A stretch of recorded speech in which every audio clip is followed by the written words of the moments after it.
Hello and welcome to Horns of a Dilemma, the podcast of the Texas National Security Review, TNSR.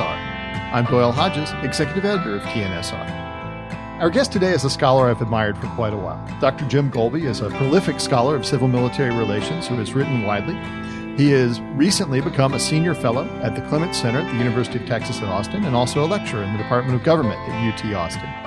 He holds a PhD from Stanford University, this despite the handicap of holding a Bachelor of Science from the United States Military Academy at West Point.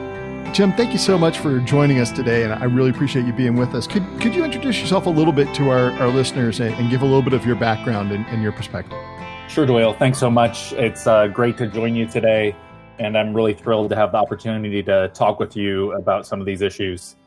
I started my career in the Army by going to West Point. I was not a kid who had much ties to the military, but when I was, I think, a junior in high school, one day a kid who had gone to West Point from another school, high school in my hometown, came back, visited us, and sort of made the pitch on West Point and talked to me a little bit afterwards and said he thought I should consider applying. So I did, had no idea what I was going to get into, thought I was going to be somebody who would just go do 5 years after my time at West Point and get out of the Army, but instead sort of fell in love with the Army and ended up spending 20 years doing all sorts of things. I initially started off as an armor and cavalry officer. I went to Germany, where I deployed for about half the time to Iraq in 2004, 2005. I was a scout and tank platoon leader, mostly near Tikrit and Samara. Then I came back from that assignment, did some training, and then moved to Hawaii, another great location where I again deployed to Iraq for more of the time than I actually spent in Hawaii. And this time I was a security company commander, again in Tikrit, where I helped do some perimeter and base security, quick reaction force deployment, and worked on a number of economic issues to help the local Tikrit community. From there, I had the fortune to get picked up to go back and teach at the social sciences department at West Point.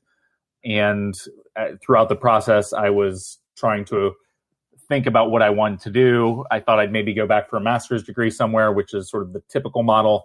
But as I was sitting in the operations center one day in Iraq, I got an email saying, hey, if you want an extra year in graduate school, we'll give you a third year to do your PhD.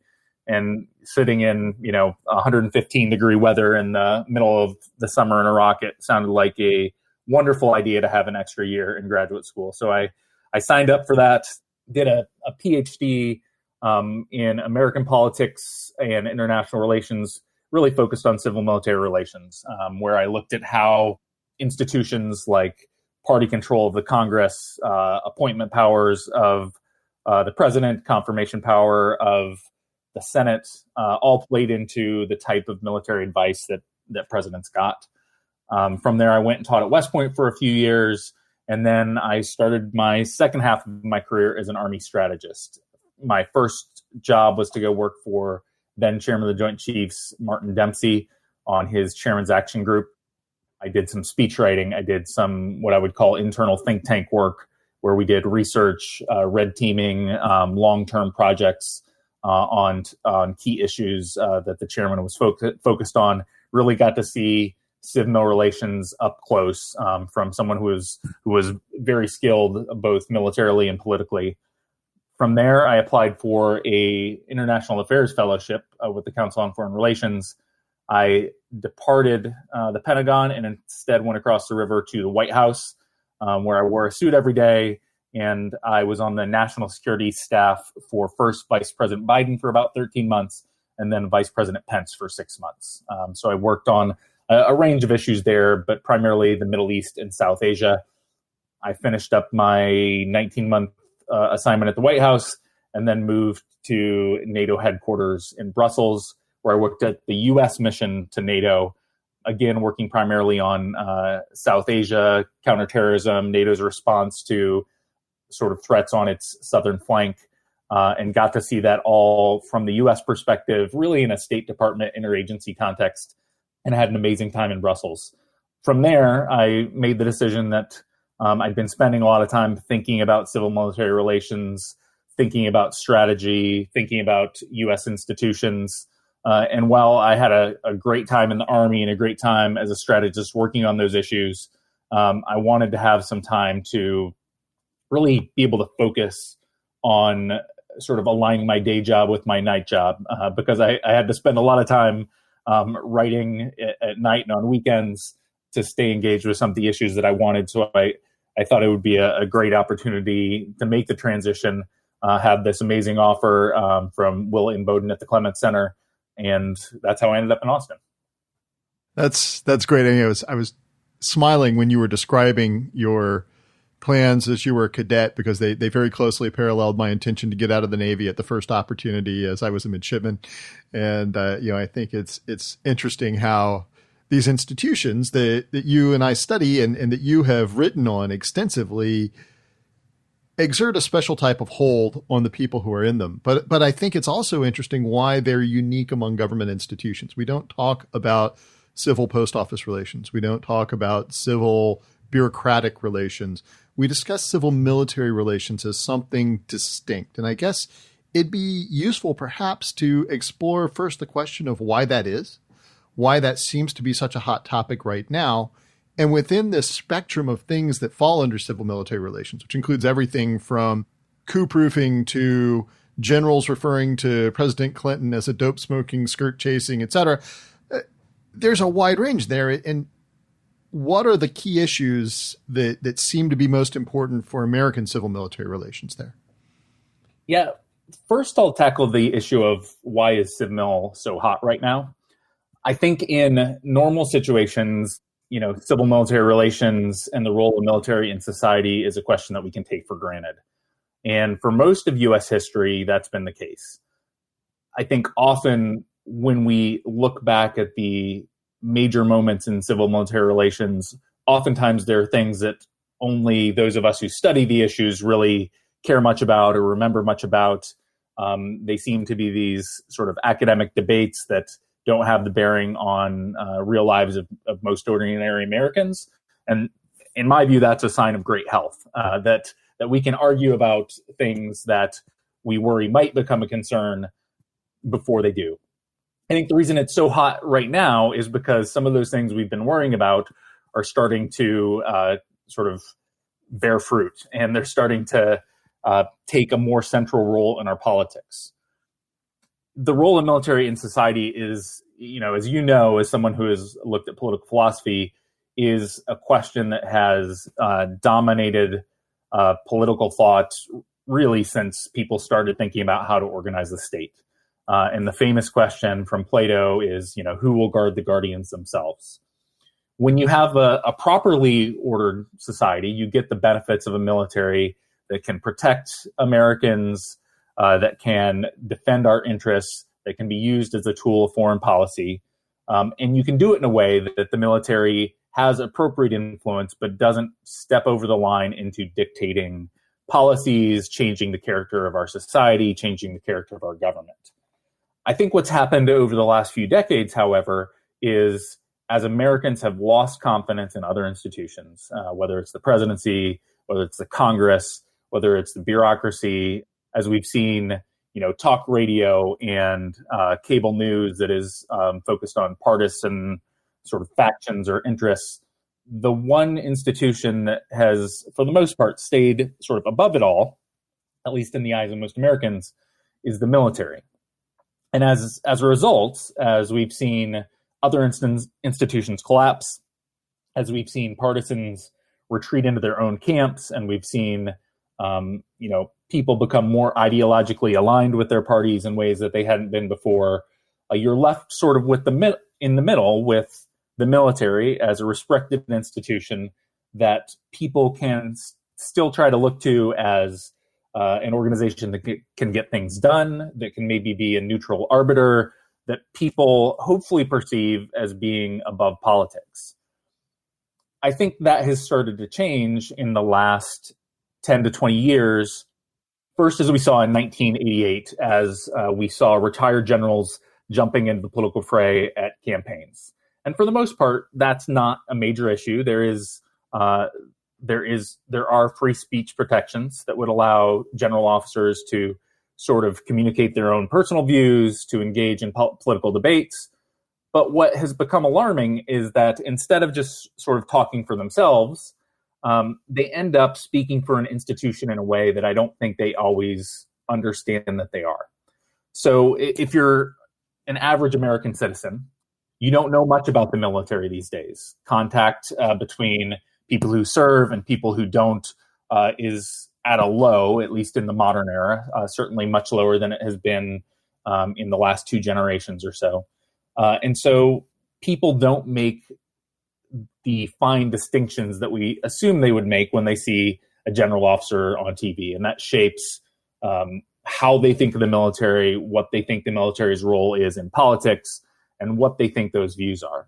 So as we started to see sort of on the margins, these sort of minor issues like retired generals speaking out, it normalized this idea that maybe the military should be a bigger part of our discussion, in a bigger part of our politics. And I think we've seen that creeping in all sorts of different ways, from members of Congress very subtly trying to, post pictures of themselves with uniformed personnel on their campaign literature or on their websites. We see this as presidents try to give speeches either with generals standing behind them sort of as potted plants to lend legitimacy to their ideas. We saw this take off even more as we saw administrations trot out people like former General David Petraeus to be the public face of the campaign for the Iraqi surge in 2006 to 2008. And we've seen this in all sorts of ways since then in both Republican and Democratic administrations until we got to our current situation, where we have President Trump, who has shown little understanding or appreciation for what we would refer to as sort of the norms that have dictated this relationship throughout our history. And we have seen him in different ways doing the same types of things that lots of politicians before him had been doing, but in much cruder ways, in much less nuanced ways, and in my view, much more dangerous ways that really risk drawing the military into a central political role, or at worst, risk drawing the military onto one side of the partisan fight, or in another bad outcome, fracturing the military, where you have certain, generals on one side, certain generals on another, and you just get a military that's just as ensconced in partisan politics as the rest of society. Let me play devil's advocate for a minute, though. What's so bad about that? The military is a reflection of our society. Shouldn't we expect that we're going to see the same divisions that we see in our society in the military? We don't worry about it if we see these divisions in the State Department or in the Postal Service or the EPA.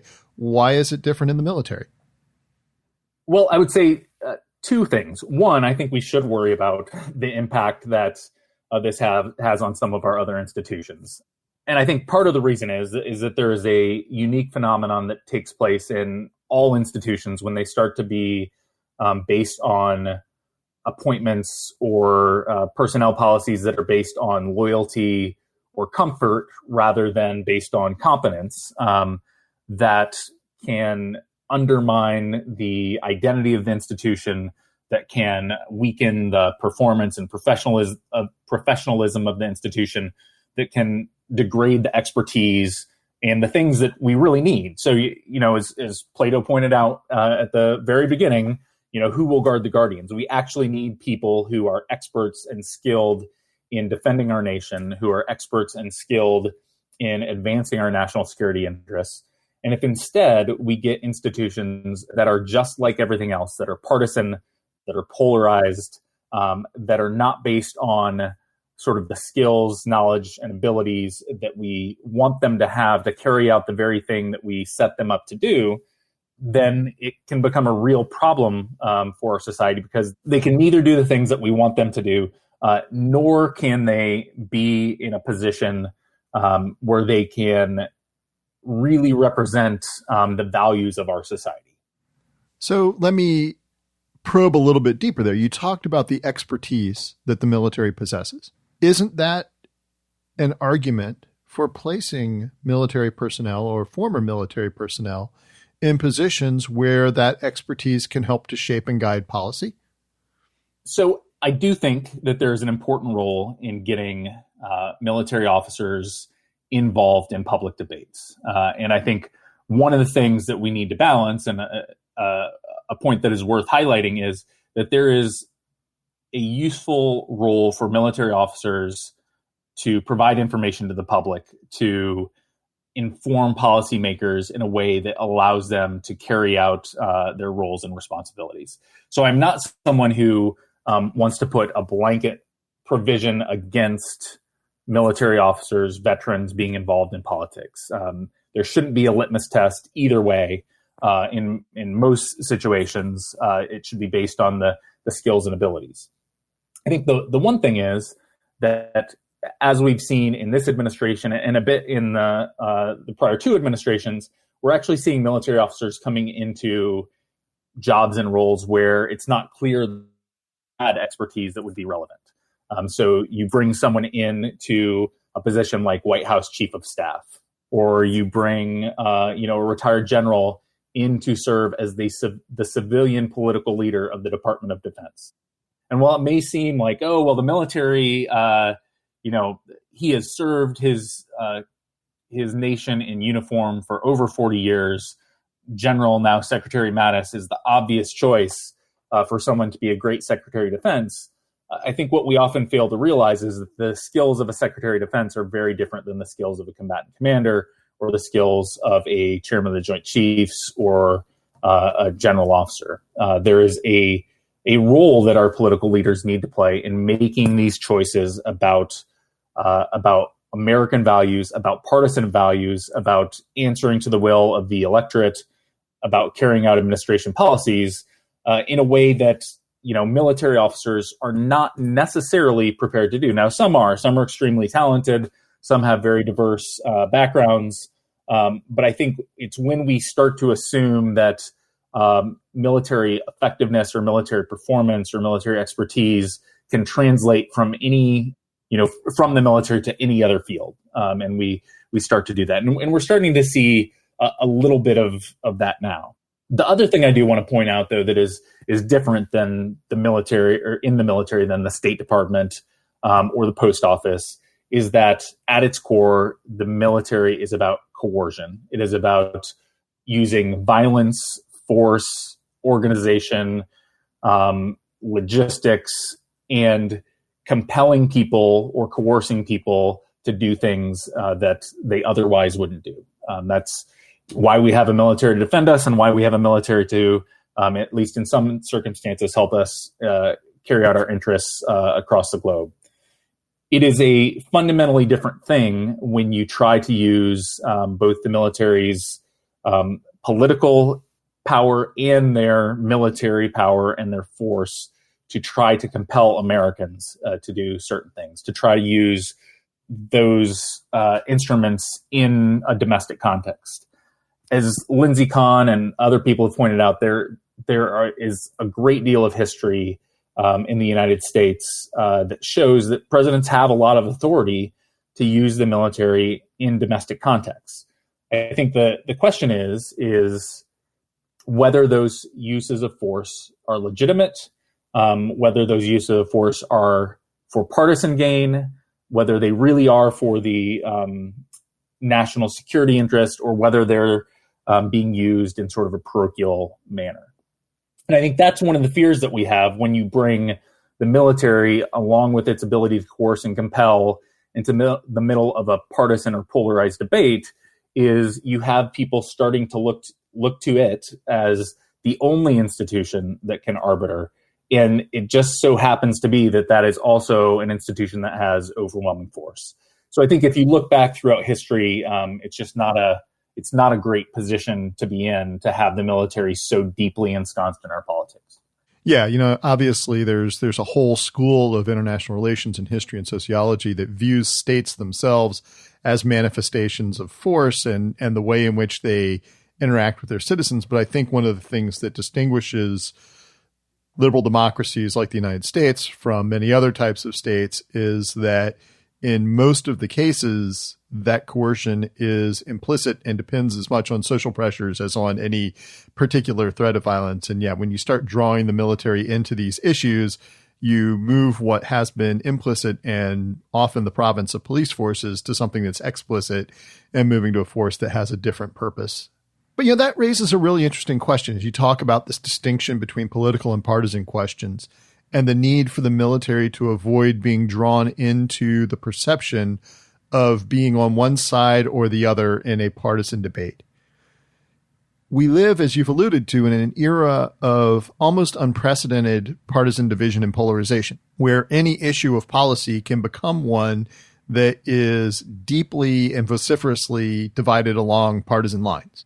And many of those issues of policy will involve the military. And we've seen this in this administration with, for example, the deployment to the southwest border, certainly the use of federal troops in response to the racial justice protests, especially in Lafayette Square.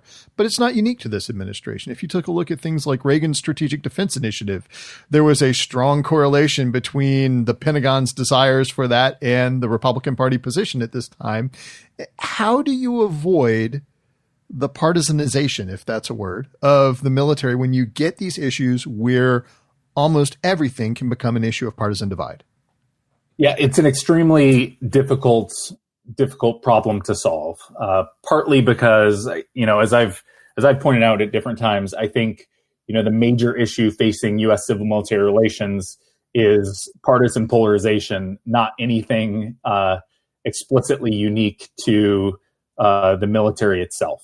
And so when you're put into that context, it is almost inevitable that there will be pressures to be forced into that debate as a sign of deeper political dysfunction, not necessarily as a sign of any unique problems in the civil-military relationship. I think it requires two things that we've seen at sometimes throughout U.S. history work out very well, and at sometimes throughout U.S. history they've been weaker. The first is that it requires a military that really does understand its role as a tool of the state, and not just a tool of a president or not just a tool of the executive branch, but that understands its role as an institution that's job is to carry out the policies of the American government and the American people. That's a really sort of nebulous concept. But I think part of why that becomes important is it gets military officers into a mindset where they are less focused on sort of trying to get their way or trying to dictate policy, and they're more focused on how to provide sort of the advice, the expertise, the tools that will be able to do the things that civilians want them to do. And that they can do that in a way that helps put the military in a position to do things that the military can do without dictating what the military should do or using that political power. That requires a lot of restraint. On the other hand, you also need civilians who are not going to take advantage of the political benefits of drawing the military into the center of these discussions. And they're not going to either rhetorically use the military as, cover for a political position, basically as sort of a shield that they can hide behind, or use them as a sword to attack their political opponents.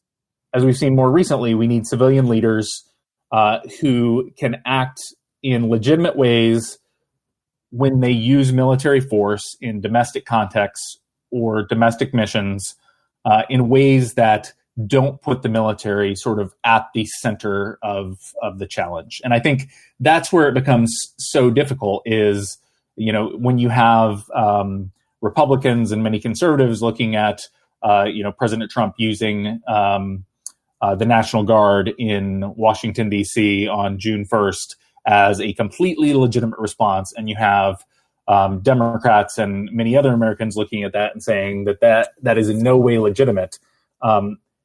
You do reach a point where if your politics are so dysfunctional and the decisions of leaders are sort of illegitimate, at least by a big part of the population, that using the military in any context is going to be extremely difficult to keep it out of that. And that's why, in some ways, these are deeper political problems than just civil military issues.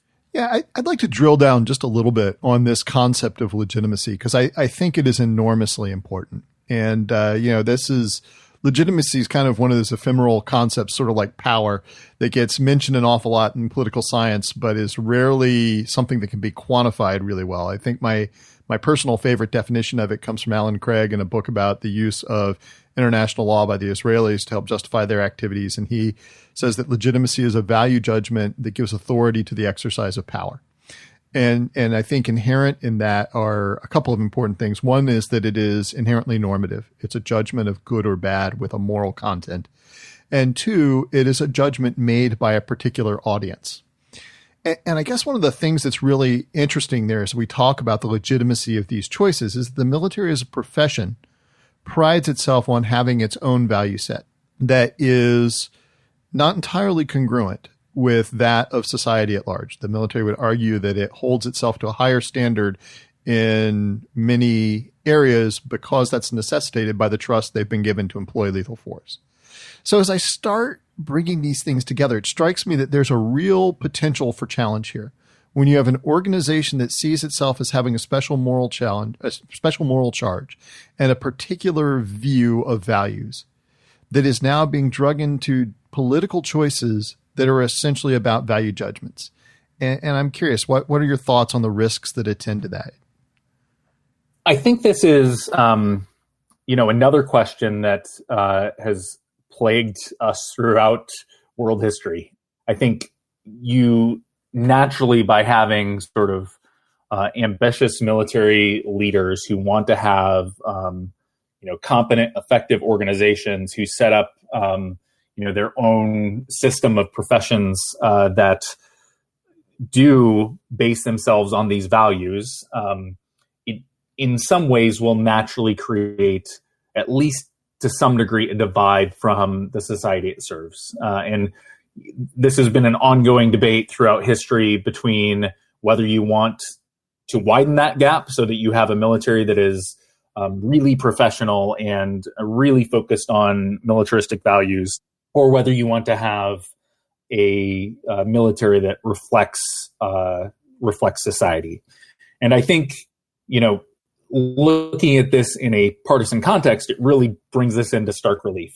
When you see the military as an institution that does have these values that can be sort of marshaled in different ways, either for the military's own interests or for Republicans or Democrats' own interests. I think it poses a major threat if they become too detached from society. Now, at the same time, if you are too connected to the society you have, then, as I said before, you end up just being fractured. So there's a difficult balance here between developing a value system that allows you to have good order and discipline, that allows you to develop effective institutions that have internal trust, and staying connected enough to the society in ways that don't allow it to become a tool of one side or the other, or one instrument of government against the others.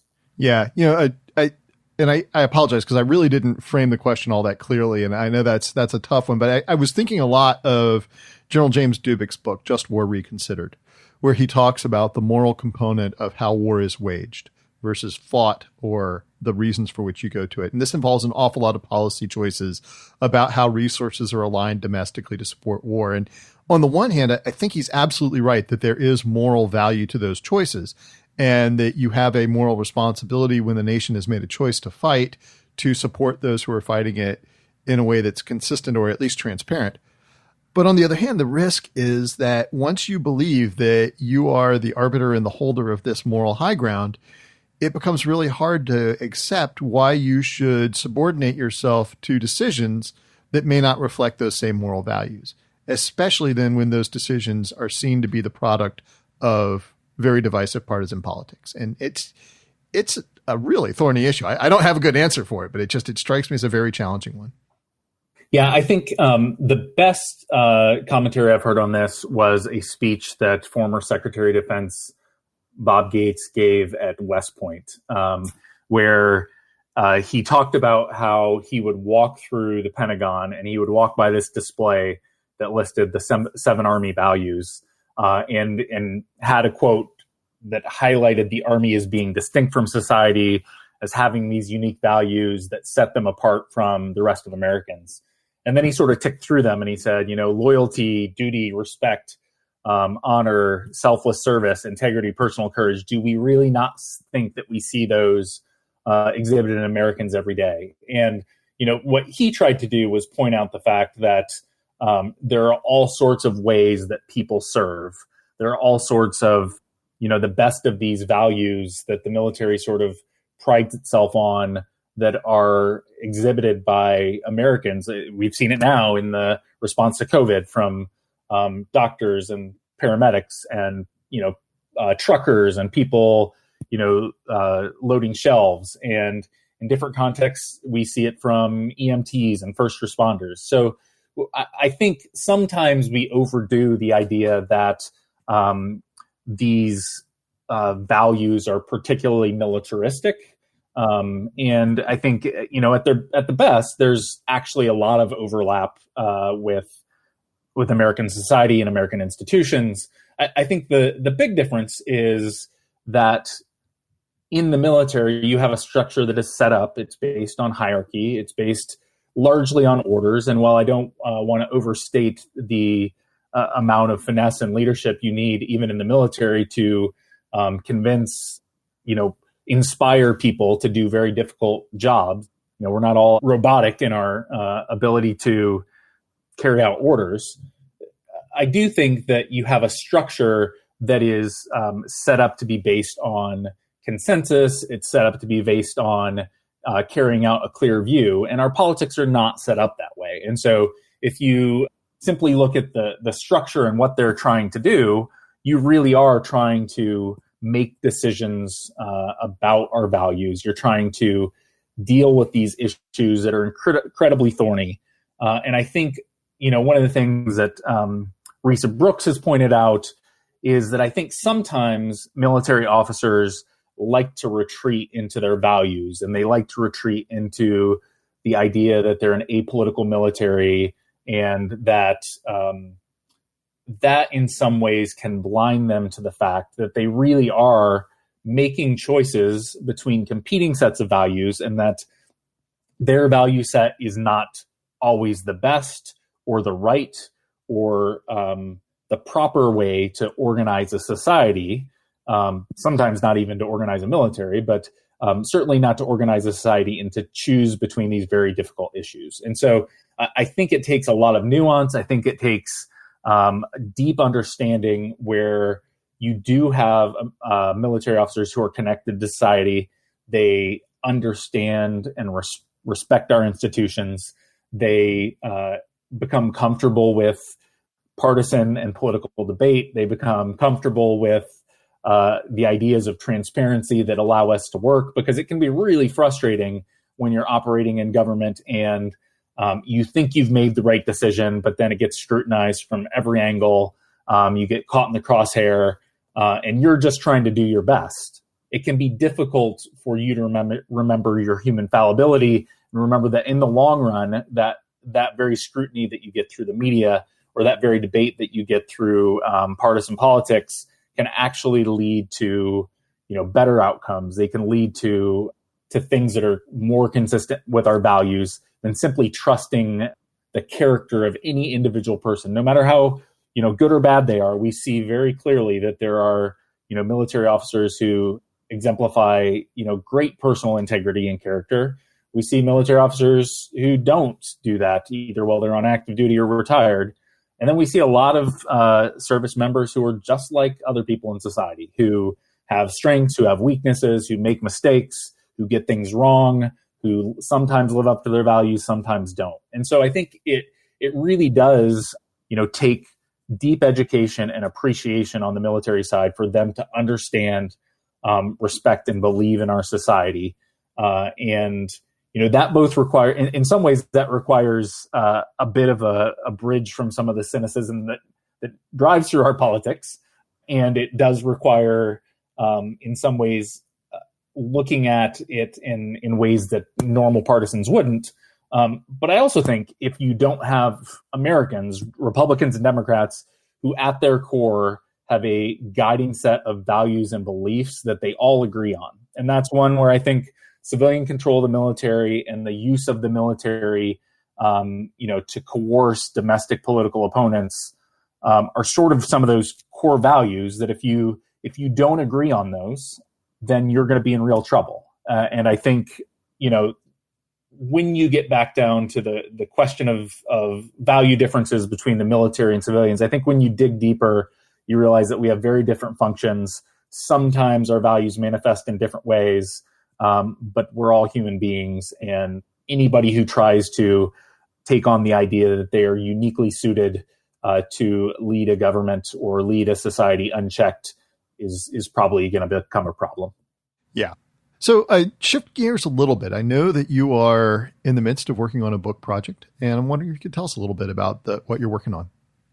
Sure. So Peter Fever and I, for I guess it's been about the last year and a half or 2 years now, hopefully it'll speed up a little bit at this point, have been looking at some of these questions through the use of surveys and survey experiments. So we wanted to try to get a better understanding of why is it that as Americans have lost confidence in other institutions over the last 40 or 50 years, that confidence in the military has increased.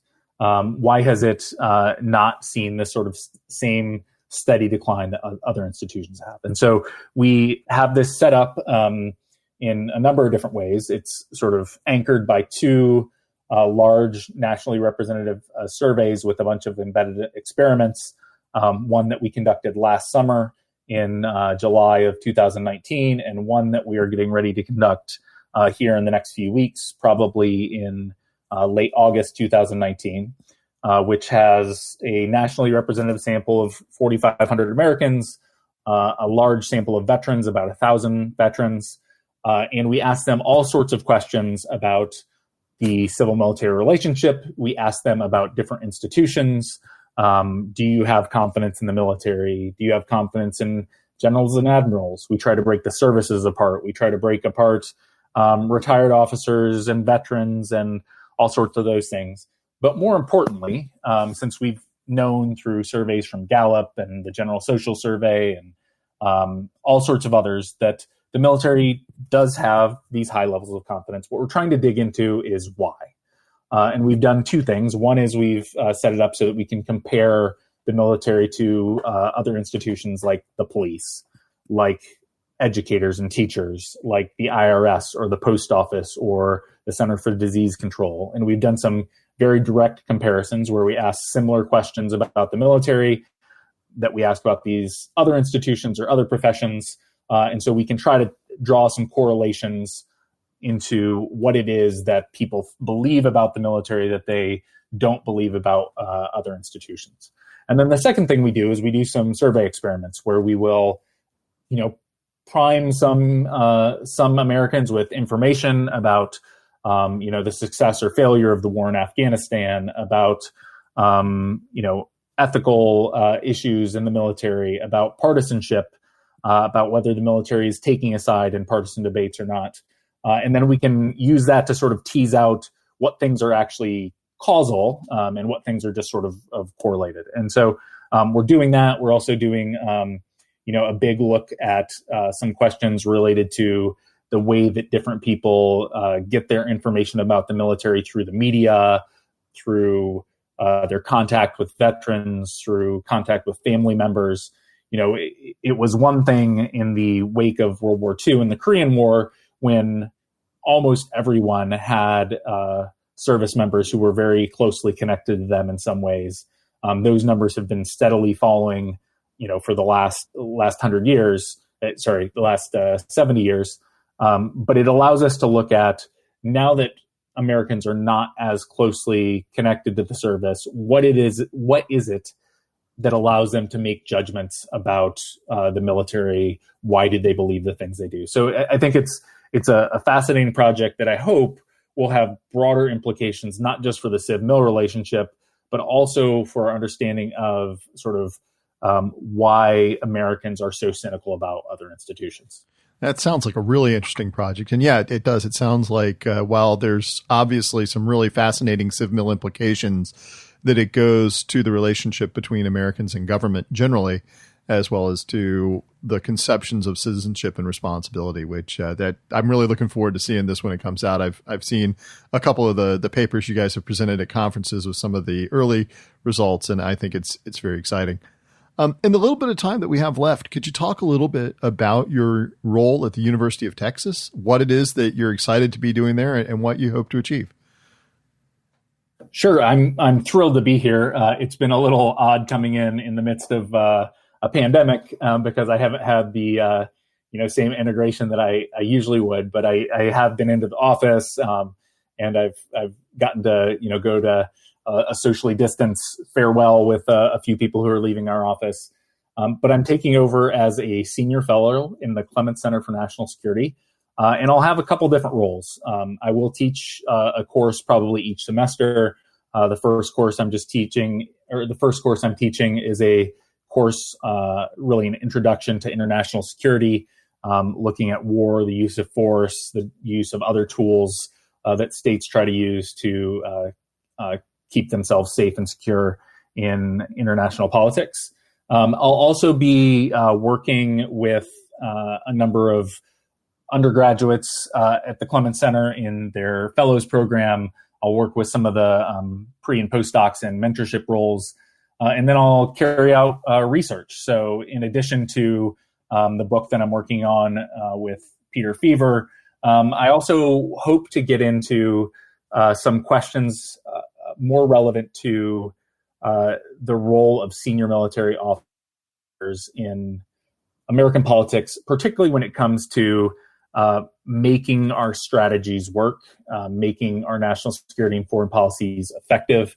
When you look, at least when I look at the broader civil-military relations literature, particularly on the American side, you see a long list of things that military officers are not supposed to do, activities they're supposed to refrain from, but there's very little telling them about what their appropriate role is and should be.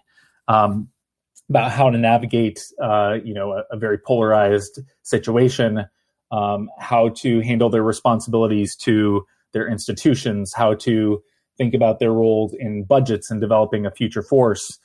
And so there's just not a lot of good material on sort of positive material describing the role and identifying what makes modern generals effective in contemporary context. So I'd really like to look at that project, and then I'd like to look at some broader structural issues on how do we make our institutions, how do we align our institutions in a way that allows us to be more effective in our attempts to achieve our national aims through strategy and the use of all our tools. That sounds really exciting. And I'm delighted that you're joining the team at Clements. It's a great asset to what they have there, and looking forward to what you contribute. We've been speaking with Dr. Jim Golby, a senior fellow at the Clement Center and a lecturer in the Department of Government at University of Texas, Austin. I should have also mentioned at the opening of the podcast that he, along with Dr. Alice Hunt Friend, is the host of the Thank You for Your Service podcast, which if you're interested in civil military relations and not already listening to it, needs to go onto your list of steady sources. They have a fascinating group of guests and do just terrific analysis and insight and discussion on a broad variety of issues related to civil military relations. And speaking of thank you for your service, it's also an opportunity to say congratulations on your retirement from the Army, and thank you for everything that you've given in the course of your service.